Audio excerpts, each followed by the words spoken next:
everybody and welcome back. I'm here to announce week 2's challenge for the Sew Shabby event.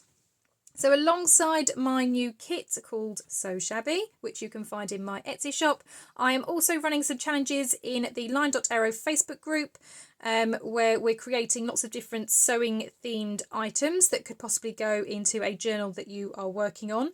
Last week we were dressing up mannequins and this week we are making some bobbin dangles.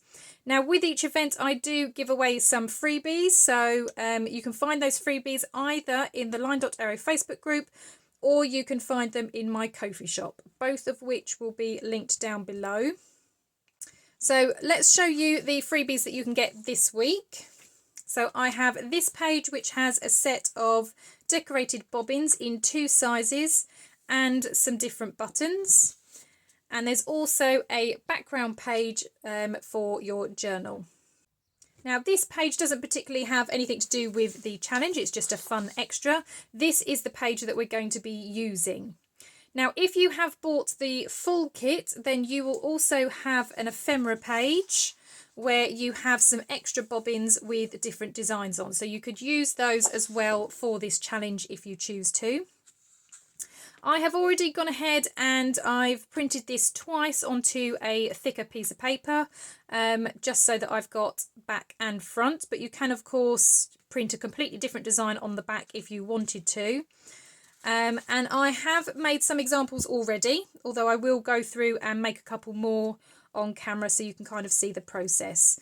But they are relatively simple and relatively straightforward. So I've got a set of 3 dangling on this bulb pin, and all I've done is wrapped some ribbon around these 2, and then on this one I've sewn on one of the faux buttons with some cheesecloth on the back, and these are the smaller sized bobbins. And what's really lovely is they can obviously dangle maybe on the front of a tag, they could dangle on the edge of a page. If you've got a fabric cover, then you could even use them on your front cover, which is something that I might be doing on mine. I've got another one here which is very similar, but this time rather than just one bulb pin holding them all together, this one I have used some extra rings just so this one dangles a little bit lower. But again, it's essentially the same principle. So I've wrapped some ribbon around this one and some lace around this smaller one, and then some cheesecloth behind. This one again is a little bit different. It is being hung by a bulb pin, but I've made this one into a pocket. So I have got a strip of paper in here, all folded up, which could be used for journaling. It could be used for stamping. You could do a little bit of collage on it, but obviously you just need to think about the thickness because it needs to be able to obviously get back into that pocket. But yeah, I thought that's another little cute idea. And then I've got one more, which again has a set of 3 on, but I've got 2 of the larger ones and then one of the smaller ones, but it's the same principle. So we're going to be looking at making some more of these. I am going to zoom you in just a little bit so you can see what I'm doing. Okay, so now that you're zoomed in, you can see then that I've got 3 pairs of the bobbins here. So as I said, I have printed these out twice and cut them out twice just so that I can stick them back to back. And that's the first thing that I'm going to do, is start sticking them together. This one though, I think I'm going to have those 2 together, and this one I'm going to make into a pocket again to show you how I did that. So for this one, I'm only going to glue that top part and the bottom part and then down one side. So just like we would make any other pocket, I'm just going to glue on 3 sides. But I do the whole of that top section because obviously I want it to be secure. So that whole top part and that whole bottom section is glued, and then just one side. Okay, then just making sure that they are the right way up. I place the 2 halves together. Just give them a little bit of a pinch to make sure that they are attaching. And then I'm just going to put that to the side to dry for a moment. Now these, because I'm not making any pockets or anything, I'm literally just going to stick these together.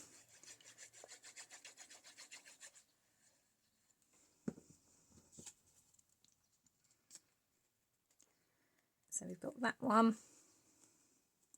Again, I'm just going to let it dry. And then we've got this one.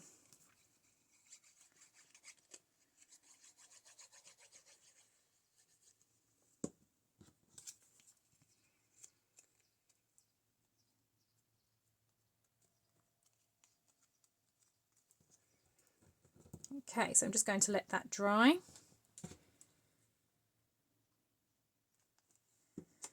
So for the one that's the pocket, I am just going to ink around the edge. Now, obviously inking is optional. You absolutely do not have to. But where you've kind of stuck them together, if you do have any white edges where they're not cut exactly the same, then obviously that hides that a little bit as well. So I do like to just ink around the edges.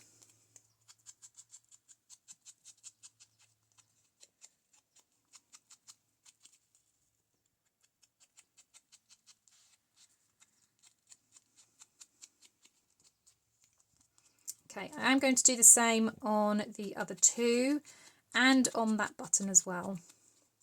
Again, for the same reason, just if there are any white edges, it just gets rid of that a little bit.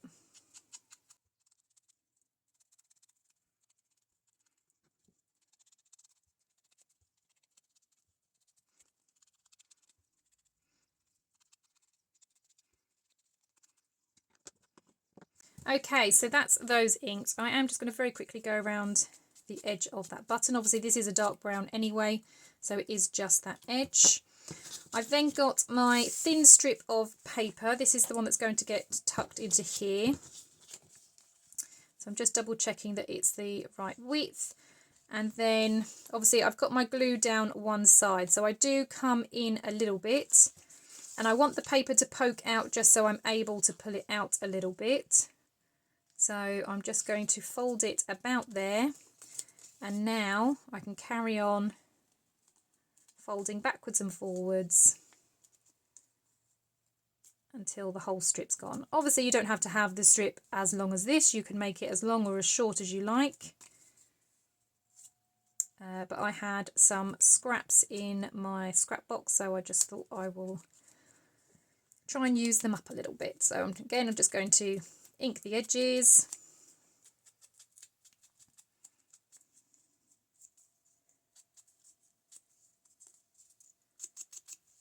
And that also means that when you kind of open it up, you get an inked edge on some of them as well.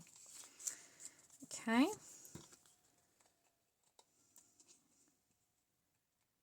And then all you do is you find your opening. You will have to encourage the opening to begin with, and then just slotting in your paper like that. And then we'll do the holes in just a moment. Okay, the next one that we're going to do then is wrap around our different threads. You can use thread, you can use ribbons, you can use lace, lots of different things. I thought I'd try some different things, so I've got this string here that's going to go around one of them. I think I might do it around this big one actually. And then obviously I might have the ribbon around here. The reason I love this ribbon is I can still see the design underneath, because I do really love this design. So all I did was add a little bit of glue. I put my ribbon in place, folded it round, and then just wrapped it.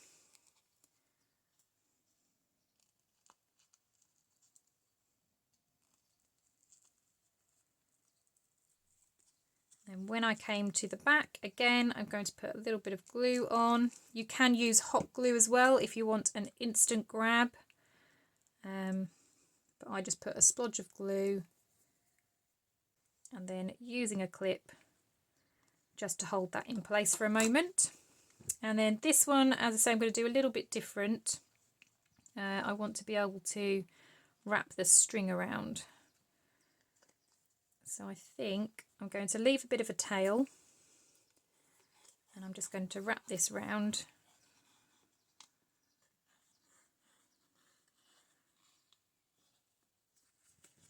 and then I'm just going to tie a knot.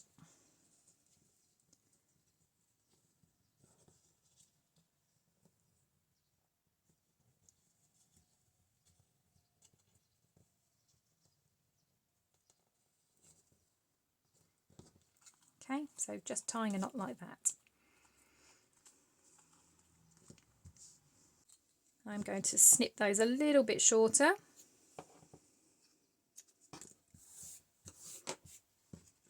Now I was going to pop this onto here, but I don't know. Yeah, I think I will. So to get the little holes in my button, I've actually got this little button punch. It just punches out 2 little holes, and that's what I've kind of done with all of these as well. It just makes it so much easier. I'm just going to pop. Let's try and line this up a little bit. Now I just poke my needle through.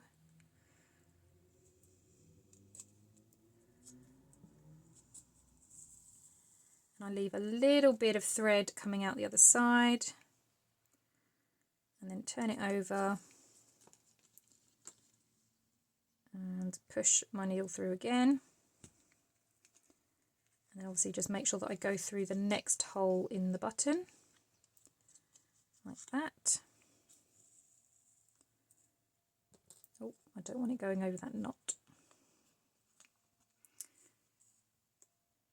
Okay, and then I'm just going to do that one more time just to secure it.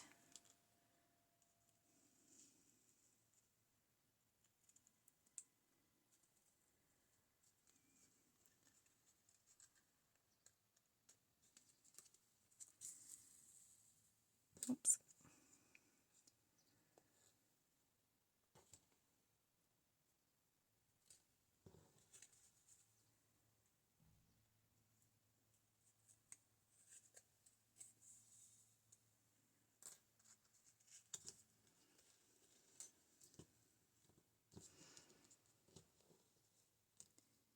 Then I'm just again tying another knot.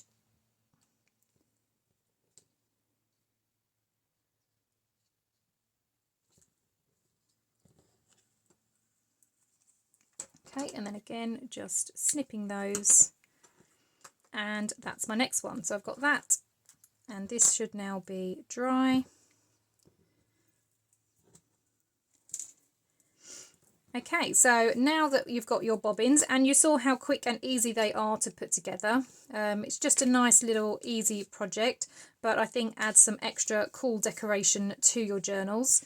We're now going to punch out the holes and yeah, get them attached together.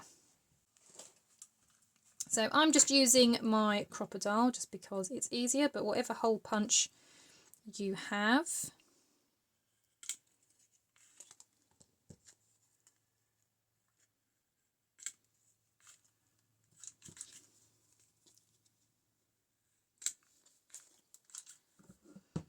Okay, and then I do just add a little bit of ink to those holes as well, just so they're not so, again, white.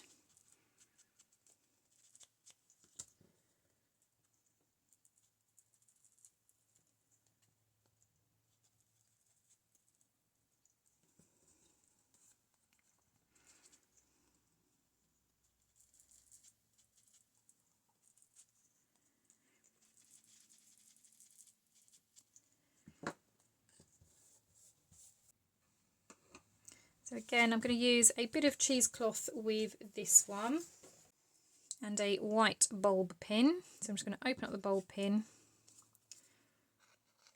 pop that on, and then a little bit of cheesecloth. And then, just like that, we have a dangle with a hidden note inside.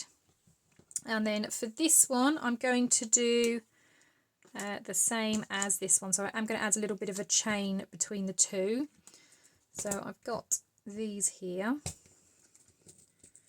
which I'm going to use.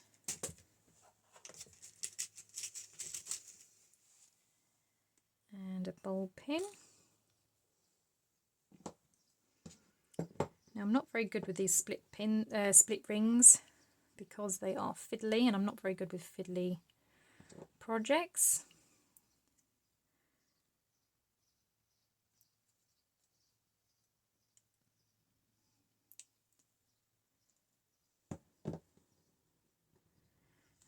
How many did I dangle on that one?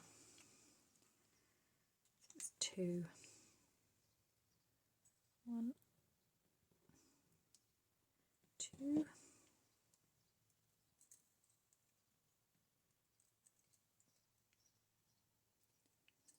Okay.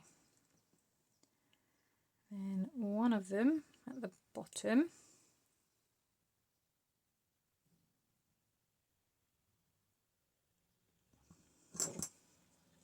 I just have not got the fine motor skills to be able to do this properly. Right, so we've got this one. It's going to clip on there.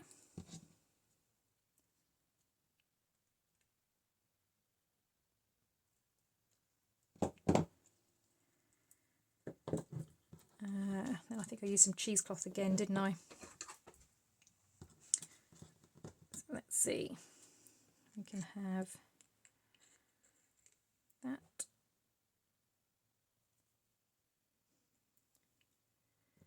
Cheesecloth, and then this time picking the very final hoop, just so it kind of hangs and dangles a bit. And that's that one. Well, that's my small selection of examples. Now, you can be as adventurous with these as you like. I saw some brilliant ideas when we were dressing the mannequin last week for last week's challenge. People were embossing, which is a really good idea and something you could do with these. I was also thinking with the ones that have a kind of plainer background, so this green thimble, you could do some stamping on. You could do some stamping on that one because that's just a ruler, but it's got a lot of blank space, so you could potentially do some stamping as well. There are lots and lots of different options. I just wanted to show you a small sample here.